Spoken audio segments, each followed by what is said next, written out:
आगे का टॉपिक पढ़ेंगे और फैक्टर इंडिकेटर के बाद अगला टॉपिक क्या है, how do metal react with acid and base. ठीक है, अगला टॉपिक है केमिस्ट्री का कि जो मेटल होते हैं वो एसिड और बेस के साथ कैसे रिएक्ट करते हैं। तो हम लोग इसको एग्जांपल के साथ समझेंगे और ये भी समझना है क्या सारे मेटल रिएक्ट करते हैं एसिड और बेस के साथ या कुछ ही मेटल रिएक्ट करते हैं। ठीक है, तो ये सारी चीजें हम लोग स्टार्ट करेंगे। तो अगला टॉपिक क्या है आपका केमिस्ट्री का, how do metal react with acid और base। तो बच्चा अगला टॉपिक है कि जो मेटल होता है वो कैसे रिएक्ट करता है एसिड और बेस के साथ। तो इसका आंसर क्या है, यहां पे जो मेटल होता है, मेटल रिएक्ट विथ एसिड और base to form salt and hydrogen gas।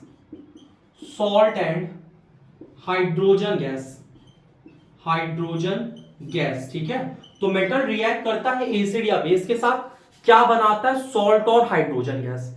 एक चीज आपको यह ध्यान देना है, मेटल बेसिक ऑक्साइड बनाता है और जो नॉन मेटल होता है वो एसिडिक ऑक्साइड बनाता है। आपको यह समझ के चलना है। तो एसिड और बेस मेटल के साथ रिएक्ट करके सॉल्ट और हाइड्रोजन गैस बनाते हैं। इसका एग्जांपल क्या है, जैसे जिंक एक मेटल है प्लस HCl क्या बन जाएगा, ZnCl2 प्लस H2। ठीक है, तो यहां सॉल्ट बन गया और हाइड्रोजन गैस रिलीज हो गई है। इसको बैलेंस करना, यहां 2 लगा दो। इसके साथ जिंक को रिएक्ट करवाओ H2SO4 के साथ, क्या बन जाएगा, ZnSO4 प्लस H2। तो ये दूसरा एग्जांपल हो गया। तो पहले में जिंक किसके साथ रिएक्ट कर रहा है, HCl के साथ, क्या बना रहा है, ZnCl2 प्लस H2। दूसरे में जिंक रिएक्ट कर रहा है H2SO4 यानी सल्फ्यूरिक एसिड के साथ, क्या बना रहा है, ZnSO4 प्लस H2। इसका मतलब यह है कि जिंक रिएक्ट करता है एसिड के साथ। जिंक क्या है, मेटल रिएक्ट करता है एसिड के साथ, सॉल्ट बनाता है और कौन सी गैस रिलीज होती है, हाइड्रोजन गैस रिलीज होती है। एक तो और एग्जांपल इसके ध्यान से देखो, Na प्लस H2SO4 क्या बन जाएगा, Na2SO4 प्लस H2। एक ये भी एग्जांपल है। तो यहां पे सोडियम रिएक्ट कर रहा है, सोडियम मेटल है, मेटल किसके साथ रिएक्ट कर रहा है, एसिड के साथ, क्या बनाएगा, सॉल्ट बनाएगा और हाइड्रोजन गैस बनाएगा। तो सोडियम रिएक्ट विद H2SO4 क्या बन जाएगा, Na2SO4 प्लस H2। एक और एग्जांपल हम लोग समझते हैं, Mg प्लस HCl क्या बनेगा, MgCl2 प्लस H2। तो यहां पे भी ये मेटल है, मेटल किसके साथ रिएक्ट कर रहा है, एसिड के साथ, क्या बना रहा है, सॉल्ट और हाइड्रोजन गैस। तो कहने का क्या मतलब है, जो यहां एनसीईआरटी का टॉपिक है वो बोल रहा है how do metal react with acid और बेस। मेटल एसिड और बेस के साथ कैसे रिएक्ट करता है। तो मेटल रिएक्ट करता है एसिड और बेस के साथ और क्या बनाता है, सॉल्ट बनाता है और हाइड्रोजन गैस रिलीज होती है। जैसे ये दोनों मेटल हो गया, ये एसिड के साथ अभी रिएक्ट किया है, सॉल्ट और हाइड्रोजन गैस बनाया। यहां पे ये दो मेटल है, ये एसिड के साथ रिएक्ट किया, सॉल्ट और हाइड्रोजन गैस बना लिया। एक इंपॉर्टेंट पॉइंट नोट करके आपको समझना है कि सारे मेटल रिएक्ट नहीं करते हैं। तो दो ऐसे मेटल होते हैं, जैसे मैग्नीशियम हो गया और मैंगनीज हो गया। मैंगनीज आप लोगों ने पढ़ा ही होगा, ठीक है, Mn मैंगनीज होता है और Mg मैग्नीशियम होता है। तो मैग्नीशियम और जो मैंगनीज और मैंगनीज होता है, ये क्या होता है, it react with dilute HNO3 यानी नाइट्रिक एसिड। तो मैग्नीशियम और मैंगनीज होते हैं, ये रिएक्ट करते हैं डाइल्यूट नाइट्रिक एसिड के साथ and form salt and hydrogen gas. ये सॉल्ट और हाइड्रोजन गैस बनाते हैं। लेकिन वहीं पे जिंक और जो आयरन होते हैं, ये do not react with HNO3 to form या टू रिलीज हाइड्रोजन। क्योंकि जो HNO3 होता है ये स्ट्रॉन्ग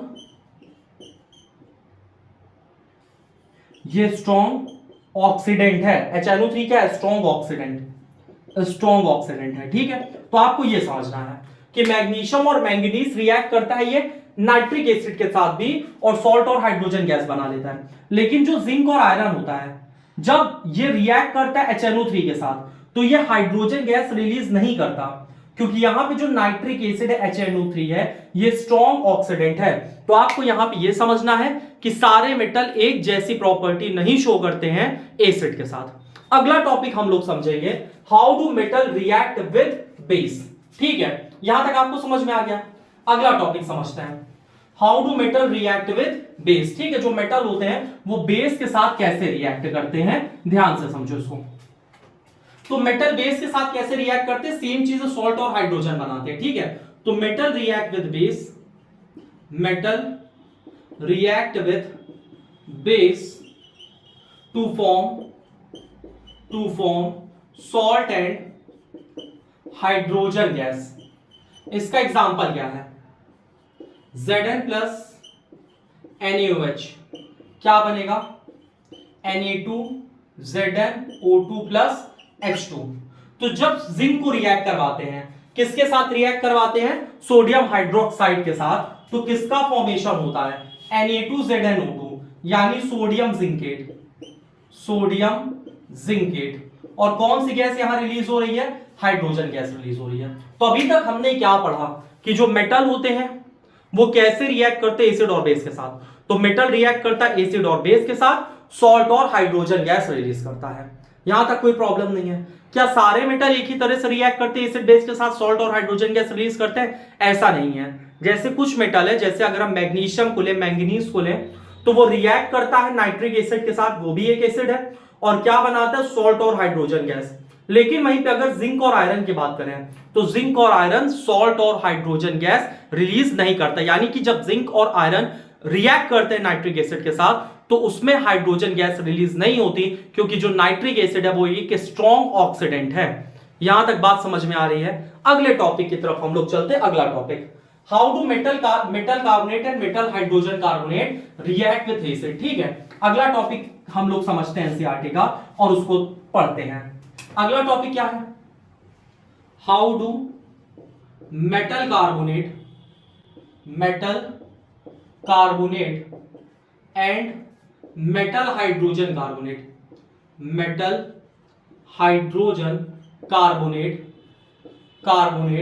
रिएक्ट विथ एसिड। जो मेटल कार्बोनेट और मेटल हाइड्रोजन कार्बोनेट है, ये एसिड के साथ कैसे रिएक्ट करते हैं, तो क्या बनाते हैं, सॉल्ट बनाते हैं प्लस वाटर बनाते हैं प्लस कार्बन डाइऑक्साइड रिलीज होती है। ठीक है, तो इसको समझते हैं हम लोग कि यहां जो मेटल कार्बोनेट होता है, मेटल कार्बोनेट और मेटल हाइड्रोजन कार्बोनेट रिएक्ट करते हैं with acid to form salt, water and carbon dioxide. तो जो मेटल कार्बोनेट है या मेटल हाइड्रोजन कार्बोनेट है, ये रिएक्ट करते हैं एसिड के साथ, क्या बनाते हैं, सॉल्ट बनाते हैं, वाटर बनाते हैं और कार्बन डाइऑक्साइड गैस रिलीज होती है। तो मेटल कार्बोनेट क्या है, सोडियम कार्बोनेट मेटल है। इसको किसके साथ रिएक्ट करवाना है हमको, एसिड के साथ, HCl के साथ। तो क्या बनेगा, NaCl plus H2O plus CO2। तो आपने यहां देखा कि मेटल कार्बोनेट एसिड के साथ रिएक्ट करके बनाता है salt plus water plus carbon dioxide. कोई दिक्कत नहीं है, आसान सा टॉपिक है। इसके बाद आगे हम समझते हैं कि मेटल हाइड्रोजन कार्बोनेट कैसे रिएक्ट करता है यहां पे एसिड के साथ। ठीक है, तो मेटल हाइड्रोजन कार्बोनेट देखते हैं। मेटल हाइड्रोजन कार्बोनेट क्या है, NaHCO3। मेटल हाइड्रोजन कार्बोनेट किसके साथ रिएक्ट करता है, HCl के साथ। जब ये भी रिएक्ट करेगा क्या बनाएगा, salt, NaCl plus CO2 plus H2O। तो जो यहां टॉपिक है एनसीईआरटी का कि जो मेटल कार्बोनेट होता है और मेटल हाइड्रोजन कार्बोनेट होता है, जब वो एसिड के साथ रिएक्ट करता है तो क्या होता है, तो मेटल कार्बोनेट या मेटल हाइड्रोजन कार्बोनेट एसिड के साथ रिएक्ट करके सॉल्ट बनाता है, कार्बन डाइऑक्साइड गैस रिलीज होती है और वाटर रिलीज होता है। अगर इधर CO3 लगा है तो इधर CO2 निकलना है। इसके बाद जो यहां CO2 गैस रिलीज होगी, आप इसको लाइम वाटर से पास करवाओ। लाइम वाटर क्या होता है, कैल्शियम हाइड्रोक्साइड। तो लाइम वाटर कैसे हो जाएगा, मिल्की, यानी CaCO3 का फॉर्मेशन होगा प्लस H2O। तो कैल्शियम कार्बोनेट यहां बन जाता है। यानी कि ये जो CO2 है, इसको अगर हम कैल्शियम हाइड्रोक्साइड से पास करवाएंगे या रिएक्ट करवाएंगे तो क्या बन जाएगा, कैल्शियम कार्बोनेट। और कैल्शियम कार्बोनेट यहां पे ये लाइम वाटर है, लाइम वाटर है, लाइम वाटर कैसे बन जाता है, मिल्की बन जाता है। अब हमारा मन नहीं मान रहा है, हम इससे और CO2 पास करवा देंगे, यानी कि ये जो कैल्शियम कार्बोनेट है अगर हम इससे और ज्यादा CO2 पास करवा दें, और ज्यादा CO2 पास करवा दें, तो फिर से ये कैसा हो जाएगा, मिल्की से फिर से ये नॉर्मल आ जाएगा, यानी ट्रांसपेरेंट हो जाएगा। और किस चीज का फॉर्मेशन होगा, कैल्शियम हाइड्रोजन कार्बोनेट। समझ बात आ रही कि नहीं गाइस, कैल्शियम हाइड्रोजन कार्बोनेट बन जाएगा। कार्बोनेट फिर से ये सोलूबल हो जाएगा, किसमें सोलूबल हो जाएगा, पानी में सोलूबल हो जाएगा। समझ बात आ रही कि नहीं आ रही है। तो अभी तक हमने क्या समझा कि जो मेटल कार्बोनेट होते हैं, मेटल हाइड्रोजन कार्बोनेट होते हैं, एसिड के साथ कैसे रिएक्ट करते हैं। तो मेटल कार्बोनेट और मेटल हाइड्रोजन कार्बोनेट रिएक्ट करते एसिड के साथ, क्या बनाते, सॉल्ट वाटर और कार्बन डाइऑक्साइड। और यहां मेटल कार्बोनेट है, ये एसिड के साथ रिएक्ट किया, किस चीज का फॉर्मेशन किया, सॉल्ट वाटर और कार्बन डाइऑक्साइड। इसी तरह मेटल हाइड्रोजन कार्बोनेट है, एसिड के साथ रिएक्ट किया, सॉल्ट कार्बन डाइऑक्साइड और वाटर बना। और इस कार्बन डाइऑक्साइड को हमने लाइम वाटर से पास करवाया, लाइम वाटर कैसा हो गया, मिल्की हो गया। यहां पे जो कैल्शियम कार्बोनेट है, अगर इस कैल्शियम कार्बोनेट यानी लाइम वाटर से अगर हम और ज्यादा, मतलब कैल्शियम कार्बोनेट से अगर हम और ज्यादा CO2 पास करवा देंगे तो कैल्शियम हाइड्रोजन कार्बोनेट बनेगा, जो कि सोलूबल होगा, किसमें सोलूबल होगा, वाटर में। अब एक इंपॉर्टेंट पॉइंट है, जैसे आप चौक देखते हो, ठीक है, मार्बल देखते हो, मार्बल के साथ लाइम स्टोन देखते हो, ठीक है, सबका फॉर्मूला क्या होता है, CaCO3, यानी सबका फॉर्मूला कैल्शियम कार्बोनेट होता है। तो अभी की क्लास में हम लोगों ने क्या पढ़ा, how do metal react with acid और बेस। तो मेटल रिएक्ट करता है एसिड और बेस के साथ, क्या बनाता है, सॉल्ट और हाइड्रोजन गैस। जैसे Zn plus H2SO4 ZnSO4 plus H2, Zn plus HCl ZnCl2 plus H2। और हाइड्रोजन गैस निकल रही, हमको कैसे पता चलेगा, हम उसके पास एक बर्निंग कैंडल लेके जाएंगे तो हाइड्रोजन गैस पॉप साउंड के साथ बर्न होगी। इसके बाद हमने पढ़ा कि जो मेटल होता है कैसे रिएक्ट करता है बेस के साथ। तो मेटल बेस के साथ भी रिएक्ट करके सॉल्ट और हाइड्रोजन गैस बनाता है। जैसे सोडियम को अगर हम जिंक को रिएक्ट करवाते हैं सोडियम हाइड्रोक्साइड के साथ, NaOH बेस है, तो क्या बनेगा, sodium zincate, Na2ZnO2 plus H2 hydrogen gas release हो रही है। इसके बाद हम लोगों ने पढ़ा कि यहां पे जो मेटल कार्बोनेट और मेटल हाइड्रोजन कार्बोनेट होता है वो कैसे रिएक्ट करता है, किसके साथ, एसिड के साथ। तो ये बनाता है salt plus carbon dioxide plus water.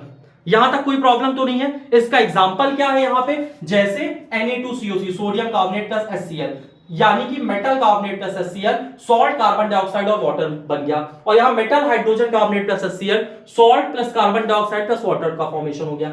इसके बाद जो कार्बन डाइऑक्साइड होता है, जब हम इसको लाइम वाटर से पास करवाते हैं, यहां कार्बन डाइऑक्साइड गैस निकली, हमने इसको लाइम वाटर से पास करवाया, लाइम वाटर कैसे हो गया, मिल्की हो गया। लेकिन अगर हम इसी मिल्की सब्सटेंस से और ज्यादा CO2 पास करवाएंगे तो फिर से ये वाटर में सोलूबल हो जाएगा।